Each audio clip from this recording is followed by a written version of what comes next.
पाकिस्तान तहरीक इंसाफ में से इनखला की कैफियत अभी ख़त्म नहीं हुई बल्कि बढ़ती जा रही है। अभी तक निकल जाने वाले अरकान की तादाद 48 है और आज जो सबसे बड़ी खबर बनी वो मलाइका बुखारी के हवाले से बनी जिन्होंने प्रेस कॉन्फ्रेंस की। पैटर्न वही है।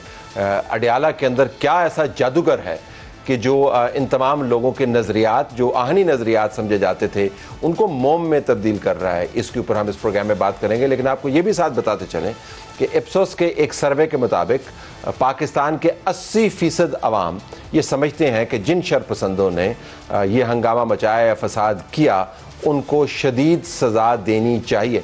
पाकिस्तान के 60% अवाम इसी सर्वे के मुताबिक ये समझते हैं कि शरपसंदों ने ये तमाम काम सोचे समझे मंसूबे के तहत किया। पाकिस्तान के 50% अवाम इसी सर्वे के मुताबिक ये समझते हैं कि पाकिस्तान तहरीक इंसाफ और उनकी क़यादत ने इस वाक़े की मज़म्मत सही नहीं की, उनको करनी चाहिए थी। 30% लोग ये भी समझते हैं कि हंगामों को रोका जा सकता था अगर हुकूमत अपना काम करती। इमरान खान साहब की तवक्कुआत बहरहाल अदालत उज़्मा से अभी भी जुड़ी हुई हैं। उन्होंने कल भी बात की, अदालत को अपील की। उन्होंने कहा कि आप सिर्फ जमहूरियत को बचा सकते हैं। आज उन्होंने ये भी कहा कि ये जो मामलात हैं उनके ऊपर अगर जल्द अज जल्द अदालत उज़्मा के जज साहिबान की तरफ से एक्शन ना लिया गया तो जमहूरियत का बिस्तर जो है वो गोल हो जाएगा। अदालत ने आज ऑडियो कमीशन जो बना है, जो ऑडियो लीक्स को देख रहा है, उसके ऊपर हियरिंग फिक्स की है। 5 रुकनी बेंच बना है। मुझे तो अब आपको बेंच के मेंबरान के नाम भी बताने की ज़रूरत नहीं है, आप खुद ही फिल इन द ब्लैंक्स कर दें और आपने बिल्कुल ठीक समझा होगा। ये वही बेंच है जो बनता है, सिर्फ 2 नाम इजाफी हैं, वो भी कुछ जानने की ज़रूरत नहीं है। तो ये वो बेंच है जो बनता है पाकिस्तान में। अब देखना ये कि क्या इमरान खान की लड़ाई अदालत लड़ेगी या नहीं। हमारे पास स्टूडियो में नुसरत जावेद, सादिया अफजाल साहबा मौजूद हैं और सलीम साफ़ी हमें 1 मिनट में अभी ज्वाइन कर रहे हैं। जब हम ये बात मुकम्मल करेंगे तो सलीम साहब आ चुके होंगे, बल्कि जब मैं बात कर रहा हूँ तो वो तशरीफ़ ले आए हैं। सलीम साहब आइए, तशरीफ़ रखिए। नुसरत, अगर मैं आपसे बात का आगाज़ करूँ, पहले तो ये मलाइका बुखारी का जाना ये बड़ा अहम है क्योंकि मलाइका बुखारी लाइक शीरी मज़ारी तो नहीं थी, शी वाज़न्ट दैट लाउड, लेकिन वो परसिस्टेंट एक फ्रेम के अंदर मौजूद होती थी और बात भी करती होती थी। 9 मई के वाक़यात के ऊपर उन्होंने एक बाकायदा वीडियो जारी की, पीछे तराना लगा हुआ था। अब वो वापस आई हैं और उन्होंने कहा जी कि वहाँ पे गर्मी बहुत होती है और अगर आप एक दिन रहें तो आपको मसाइल का अंदाज़ा होगा, एंड शी लेफ्ट। सो इसकी क्या सिग्निफिकेंस, क्या हो रहा है अडियाला जेल में? नुसरत साहब, आप जो है ना, आपसे मुझे गिला है, मेरी बदकिस्मती, आपकी एज, आप मुझे जानते हैं, आपको पता है मुझे तीली कैसे लगानी है। अच्छा, बुलाते भी आप जुमेरात को हैं, वो जुमेरात सुने ना कि जुमा हफ्ता इतवार पेट्रोल लूँ भी। अच्छा, अभी मैंने लास्ट टाइम बात की, एक तो हमारे यहाँ मसला ये है, मैं जब पैदा हुआ था ना तो मेरी माँ जाहिल औरत थी, तो मैंने पहला लफ्ज़ उससे सीखा था कि जन्नत माँ के पाँव तले होती है। ठीक, लेकिन मुझे अब ये जो अमेरिका के पड़े हुए फेमिनिस्ट हैं ना, मुझे यानी फेमिनिज्म सिखा रहे हैं कि मुझे औरतों की इज्जत नहीं आती। वो जो मैंने पिछली मर्तबा जी आपने तो मुहावरा बोला सदियों। सर, मैं आपसे अर्ज करता हूँ, मुझे सिखाओगे? I am Punjabi and I am not ashamed of it. मेरी तारीख यानी मेरी असातीरी किताबें क्या हैं, उसकी हीरोइन कौन है? हीर रांझा, रांझा हीर नहीं है, सोनी महिवाल, सस्सी पुन्नू, यू नो। आप मुझे बता रहे हैं भाई, मुझे इज्जत करनी आती है। मैंने just talk of a community जो गर्मी बर्दाश्त नहीं कर सकते। और उसके बाद क्या सच हुआ यार, इट इज अमेजिंग कि उसके बाद जो सच साबित हुआ। और मैंने सिर्फ यही इल्तिजा की कि भाई ये गर्मी वाले, अगर बात सुने मेरी, मई में तो गर्मी शुरू होती है। और ये मई बड़ा ठंडा जा रहा है फिलहाल। इस्माइल में भाई कल यालाबारी हुई है, देखे जरा, आज सुबह भी हल्की सी हुई, ठीक है ना जी। अडियाला में भी पहुंची होगी बेचारी। तो आप मुझे ये बताइए, असल गर्मी तो होती है जुलाई में, 7 हफ्स भी होती है, ठीक है ना। तो अपनी मरती माँ छोड़कर भी आई थी, वो औरत नहीं थी, ठीक, मरियम नवाज की। मुझे अच्छा जी चले, वो करप्ट थी। बेनज़ीर भुट्टो जब सखर की गर्मी में जो है वो मरती, उस वक्त तो वो अभी उसकी आसिफ जरदारी से शादी भी नहीं हुई थी ना, तो अपने बाप के लिए स्ट्रगल कर रही थी।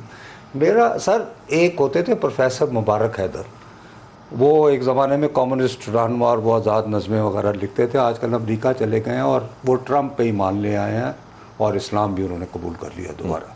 उन्होंने एक नज़्म लिखी थी, वो भी कच्ची मट्टी का मादो था कि ज़रा से पानी से बह गया है। तो ये 11 दिन की गर्मी की मार है, ये उससे ज़्यादा की पार्टी नहीं। लेकिन साथ ही ये भी देखें कि लीडर आफ्टर लीडर जो आइकॉन्स थे मीडिया के अंदर, जिनकी तस्वीर चलती थी, बयानात चलते थे, इंटरव्यूज़ चलते थे, वो मट्टी के जो घड़े हैं या मादू हैं या बर्तन हैं, उनकी तरह तहलील होके जा रहे हैं। इमरान खान अभी भी इसरार कर रहे हैं कि मैं खड़ा हूं अपनी पार्टी के साथ। What sort of party does PTI look like now? एक वीक में बहुत कुछ हो गया ना। कल भी उन्होंने कहा है कि बेशक सारे लोगों को आप पार्टी से निकाल दें, फिर भी मैं अगर किसी को टिकट दूंगा तो वो जीत जाएगा। तो वो कॉन्फिडेंस खान साहब का तो अभी भी बरकरार है, but it was a major blow. ये जो असद उमर का हुआ, फवाद चौधरी का हुआ, मलिका बुखारी का हुआ, ये मुझे तो वो चीजें याद आ रही थी कि जब जलसों में कहा था कि हम छीन के लेंगे आजादी, तेरा बाप भी देगा आजादी। क्या हुआ? मतलब बाप ने वापस ले लेना कुछ दिनों की नहीं, कुछ दिनों की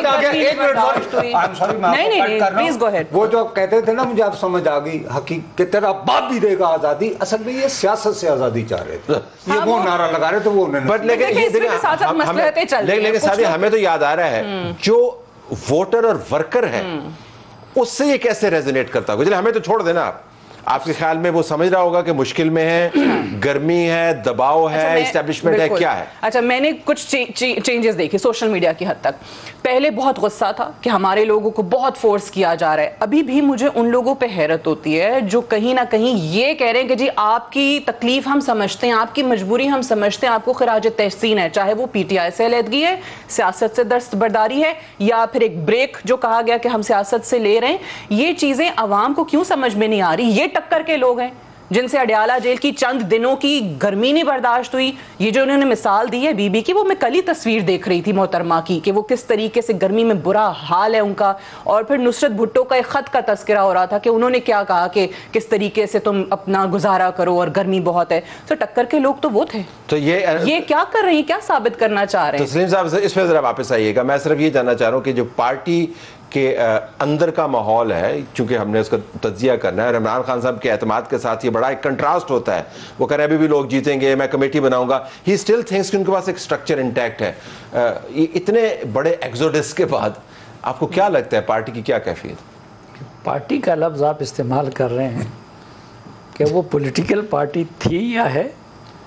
वो तो डांस पार्टी भी होती है ना, चले आप वो भी देख लें। जब म्यूजिक खत्म हो जाता है तो फिर उसके बाद खत्म हो जाता है। लेकिन जाहिर है इन्हें इंतखाबात जीतती हैं। 2013 के अंदर परफॉर्मेंस देख लें, 18 के अंदर परफॉर्मेंस देख लें, ज़िमनी देख लें। 2013 के इंतखाब को अगर कोई ऐसा वैसा बंदा इंतखाब कहें तो फिर भी ठीक है, लेकिन आप जैसा बंदा तो कम से कम। चले फिर मैं आर्गुमेंट तो मैंने करना है ना, मेरी सीट का तकाजा ये कि मुझे ये सवाल करने होते हैं। अच्छा, लेकिन चले ज़िमनी भी देख लें, ज़िमनी जीते, मतलब ये कि ये रजिस्टर्ड हैं, सिंबल है, मशहूर हैं।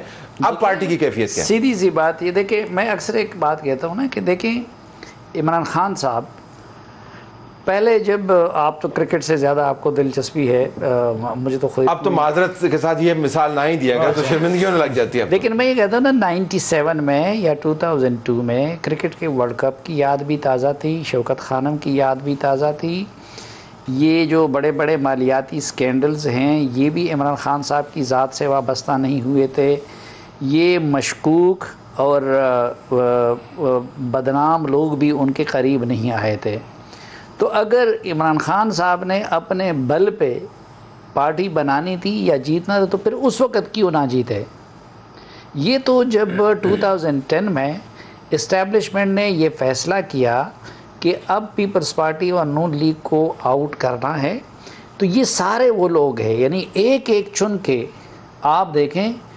2002 में किसी ने शाह महमूद कुरैशी से पूछा था कि यार आप वो पीटीआई के उसमें जनरल मुशर्रफ को उसने शिकायत लगाई थी इमरान खान ने कि जी वो मेरे पार्टी में इलेक्टेबल्स आ रहे हैं तो आने नहीं दे रहे हैं। उन्होंने कहा कौन? उसने कहा मसलन शाह महमूद कुरैशी। तो उन्होंने मुतालिका लोगों से पूछा तो शाह महमूद ने कहा यार अब मैं इमरान खान को लीडर मानूंगा।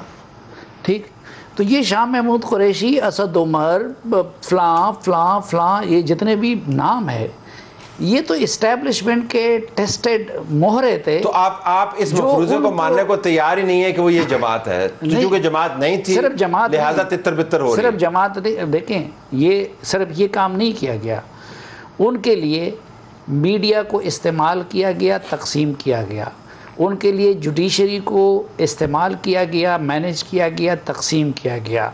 तो मकाफात अमल है, जिस रास्ते से वो लोग आए थे उसी रास्ते से वापस जाएंगे, जिस स्पीड से आए थे उसी स्पीड से वापस जाएंगे। जिस स्पीड से जा रहे हैं इस स्पीड से नहीं आए, तो उसमें काफ़ी महीने लगे थे। Let me take a break है, ब्रेक के बाद वापस नहीं, और जहांगीर तरीन साहब के जहाज़ में आए थे ज़्यादातर, और शायद जहांगीर तरीन साहब के जहाज़ में वापस चला जाए, अभी उस वो मरहला लेकिन